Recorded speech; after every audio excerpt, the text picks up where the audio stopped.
Shri K N Harilal, സാമ്പത്തിക വിദഗ്ധൻ, അദ്ദേഹം കൂടി നമ്മളോടൊപ്പം ടെലിഫോണിൽ ചേരുന്നുണ്ട്. ശ്രീ കെ എൻ ഹരിലാൽ, ഇവിടെ 5000 കോടി രൂപ ഇപ്പോൾ നമുക്ക് നൽകാമെന്ന് കേന്ദ്ര സർക്കാർ സുപ്രീം കോടതിയിൽ പറയുകയാണ്. പക്ഷേ അത് പറയുമ്പോഴും അവർ പറയുന്ന മറ്റൊരു പ്രധാനപ്പെട്ട വസ്തുത അടുത്ത സാമ്പത്തിക വർഷത്തെ നമ്മുടെ പരിധിയിൽ ഇത് കുറയ്ക്കും എന്നാണ്.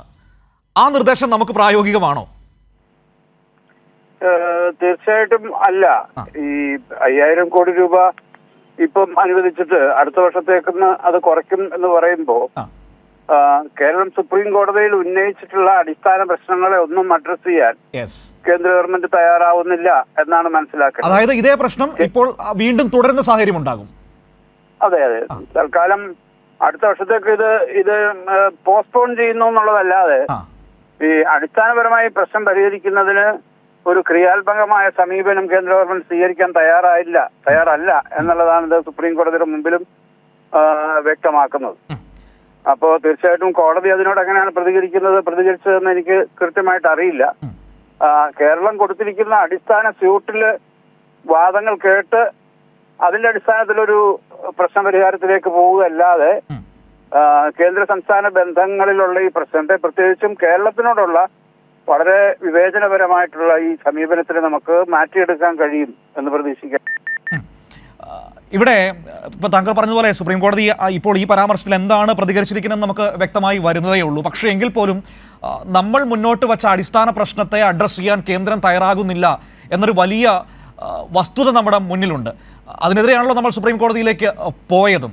ഇതുവരെയുള്ള കോടതിയുടെ പരിഗണനകൾ നമുക്ക് അനുകൂലമായിട്ടായിരുന്നു. നമ്മളോട് ഒരു പരിധിവരെ നമ്മളോട് ചേർന്ന് നിൽക്കുന്ന സമീപനമാണ് കോടതി സ്വീകരിച്ചത്. ഇന്നലെയും പറയുകയുണ്ടായല്ലോ, പ്രത്യേക പാക്കേജ് അടക്കം നമുക്ക് നൽകുന്നത് പരിഗണിക്കണമെന്നടക്കം പറയുമ്പോൾ കേരളം മുന്നോട്ട് വയ്ക്കുന്ന ആവശ്യം ഭരണഘടനാപരമാണ് എന്ന ബോധ്യം സുപ്രീം കോടതിയുടെ മുന്നിലേക്ക് വന്നിട്ടുണ്ട് എന്ന് തന്നെയാണ് മനസ്സിലാക്കുന്നത്. അപ്പോൾ ആ രീതിയിൽ കോടതിയുടെ ഭാഗത്തുനിന്നൊരു നടപടി ഉണ്ടാകും എന്ന് പ്രതീക്ഷിക്കുന്നുണ്ടോ താങ്കൾ?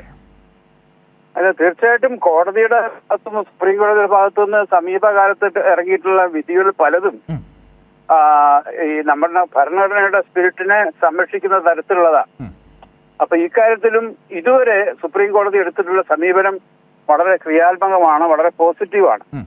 പക്ഷേ അതിന്റെ ആ വാദങ്ങളുടെ ഒരു അന്തിമ വിധി ആ സ്യൂട്ടിലാണ് ഉണ്ടാവേണ്ടത്.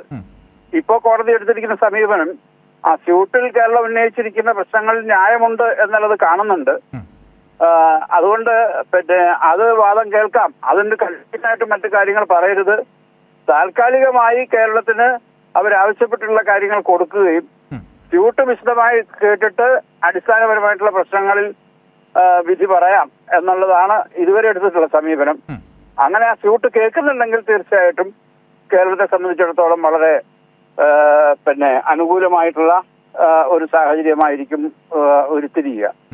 എന്തായാലും ഇപ്പോ കേന്ദ്രത്തിനെതിരായിട്ട് സംസ്ഥാന ഗവൺമെന്റ് സമരത്തിലേക്ക് പോയതും മുഖ്യമന്ത്രിയുടെ നേതൃത്വത്തിൽ ഡൽഹിയിൽ ഇഷ്യൂ ഉയർത്തിയതും സുപ്രീം കോടതിയിലേക്ക് പോയതും തീർച്ചയായിട്ടും സംസ്ഥാനങ്ങൾക്കെല്ലാം തന്നെ പൊതുവെ ഗുണകരമാവും. അടുത്ത വർഷം തീർച്ചയായിട്ടും ഈ 16-ാം ധനകാര്യ കമ്മീഷന്റെ ശുപാർശയിലൊക്കെ ഈ കാര്യം തീർച്ചയായിട്ടും റിഫ്ലക്റ്റീവ്, ഇത് രാഷ്ട്രീയമായിട്ട് ഉയർത്തി വളരെ ഗൗരവമായിട്ടുള്ള ഒരു ഇഷ്യൂ ആയിട്ട് രാജ്യത്തിന് മുന്നിൽ ഉയർത്തി എന്നുള്ളത് തീർച്ചയായിട്ടും നല്ല കാര്യമാണ്. അതിന്റെ ഒരു അതായത് ഈ സംസ്ഥാനങ്ങളും കേന്ദ്രവും തമ്മിലുള്ള ബന്ധങ്ങളിൽ അതിൽ സാമ്പത്തികമടക്കമുള്ള വിഷയങ്ങളൊക്കെ പരിഗണിക്കപ്പെടുമ്പോൾ അത്തരത്തിലുള്ള കാര്യങ്ങളിൽ ഒരു ബെഞ്ച് മാർക്കായി കേരളത്തിന്റെ ഈ നീക്കം അടയാളപ്പെടുത്തുമെന്നാണോ നമ്മൾ മനസ്സിലാക്കേണ്ടത്? അതെ, തീർച്ചയായിട്ടും. ഇപ്പോ ഇനി വരുന്ന വർഷം ഈ 16-ാം ധനകാര്യ കമ്മീഷന്റെ പശ്ചാത്തലത്തിൽ രാജ്യത്തുടനീളം വലിയ ചർച്ചകൾ നടക്കാൻ പോവുകയാണ്. ആ ചർച്ചകളിൽ ഇപ്പൊ കേരളം ഉന്നയിച്ചിരിക്കുന്ന പ്രശ്നങ്ങൾ തീർച്ചയായിട്ടും പരിശോധിക്കപ്പെടും എന്നുള്ള കാര്യത്തിൽ സംശയമില്ല. കേന്ദ്ര സർക്കാരിനാണെങ്കിലും അതുപോലെ തന്നെ പുതിയ ധനകാര്യ കമ്മീഷനാണെങ്കിലും കേരളം ഉന്നയിച്ചിരിക്കുന്ന പ്രശ്നങ്ങളെ അവഗണിച്ച് മുന്നോട്ട് പോകാൻ കഴിയില്ല. എന്ന് മാത്രമല്ല, മറ്റ് സംസ്ഥാനങ്ങള് ഇപ്പൊ ദക്ഷിണേന്ത്യൻ സംസ്ഥാനങ്ങൾ ഏതാണ്ടെല്ലാം പൂർണ്ണമായിട്ട് തന്നെ ഈ സമാനമായിട്ടുള്ള സമീപനമാണ് എടുക്കുന്നത്. മറ്റ് സംസ്ഥാനങ്ങളും തീർച്ചയായിട്ടും ഈ വിഷയം ഉന്നയിക്കും എന്നുള്ള കാര്യത്തിൽ യാതൊരു സംശയമില്ല.